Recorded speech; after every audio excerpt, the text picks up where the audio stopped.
আমি আপনাদের কাজ করার শপথ নিই। আপনাদের এই মসজিদ হোক, মাদ্রাসা হোক, পাঠশালা হোক, দেবালয় হোক, উপাসনা হোক, আখড়া হোক, এগুলো সবকিছু উন্নয়নের শপথ নিয়ে আমি অগ্রসর হচ্ছি। ইতিমধ্যে কাজ শুরু করে দিয়েছি।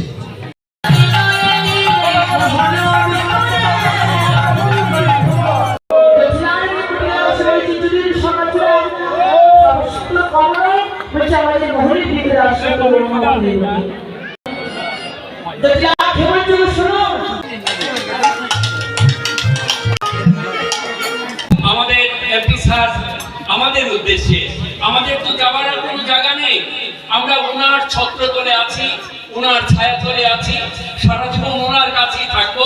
আমাদের দুঃখ, আমাদের বেদনা যাই আছে আমরা এমপি স্যারের কাছে যেয়ে বলবো। আমাদের এমপি স্যার আজকে আমাদের উদ্দেশ্যে কিছু বলার জন্য সবিনয়ে অনুরোধ করছি। স্যার, সম্মানিত সনাতন ধর্মের, আমি বেশি করে দেখতে পাচ্ছি আমার সম্মানিত এবং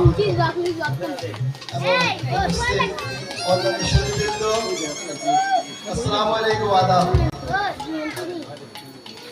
মা বোনেরা হয়তো ওনাকে আমাকে চিনেন না, কিন্তু তারপরেও আপনারা সকলে মিলে বিপুল ভোট দিয়ে আমাকে জয়যুক্ত করেছেন। এই জন্য আমি আপনাদের কাছে কৃতজ্ঞ।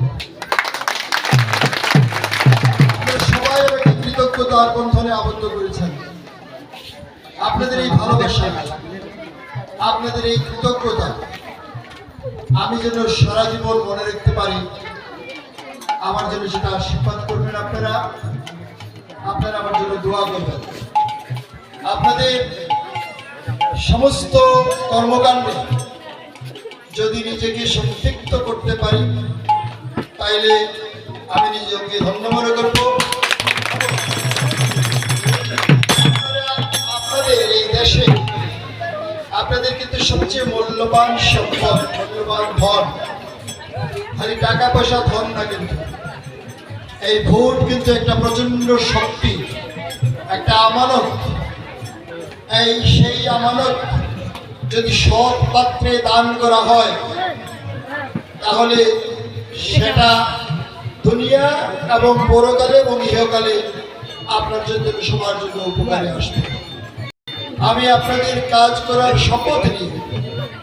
আপনাদের এই মসজিদ হোক, মাদ্রাসা হোক, পাঠশালা হোক, দেবালয় হোক, উপাসনা হোক, আখড়া হোক, এগুলো সবকিছু উন্নয়নের শপথ নিয়ে আমি অগ্রসর হচ্ছি। ইতিমধ্যে কাজ শুরু করে দিয়েছি।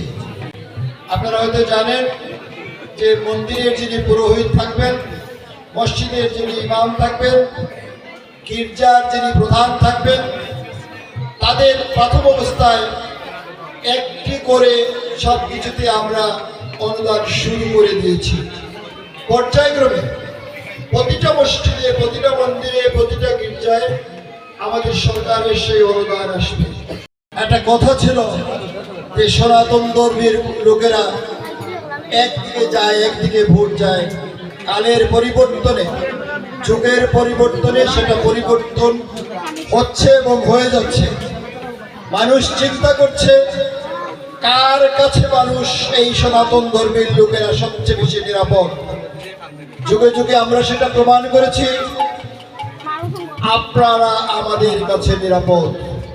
গত দুর্গা পূজায় আপনারা আপনাদের এই মণ্ডপ, আমাদের এই জাতীয়তাবাদী শক্তি প্রতিটা মণ্ডপ পাহারা দিয়েছেন। তারা তাদের সাক্ষী, আপনারা নিজেরাই। আপনারা বলতে পারবেন না যে আমরা পাহারা দেই নাই। আপনারা যাতে নির্বিঘ্নে আপনাদের পূজা অর্চনা করতে পারেন, সেদিকে আমরা সচেষ্ট ছিলাম। এবং আমি কথা দিচ্ছি, আমি যদি দিন কুলাউড়ার এমপি থাকবো, আপনাদের ইনশাআল্লাহ যে কোনো বিপদে, যে কোনো ডাকে আপনাদের পাশে ইনশাআল্লাহ আছি। এবং সবাই দোয়া করবেন। আপনাদের সবার সুস্থতা এবং দীর্ঘায়ু কামনা করে আমার কথা শেষ করছি। ভালো থাকবেন, সুস্থ থাকবেন। আল্লাহ হাফেজ। আসসালামু আলাইকুম, আদাব।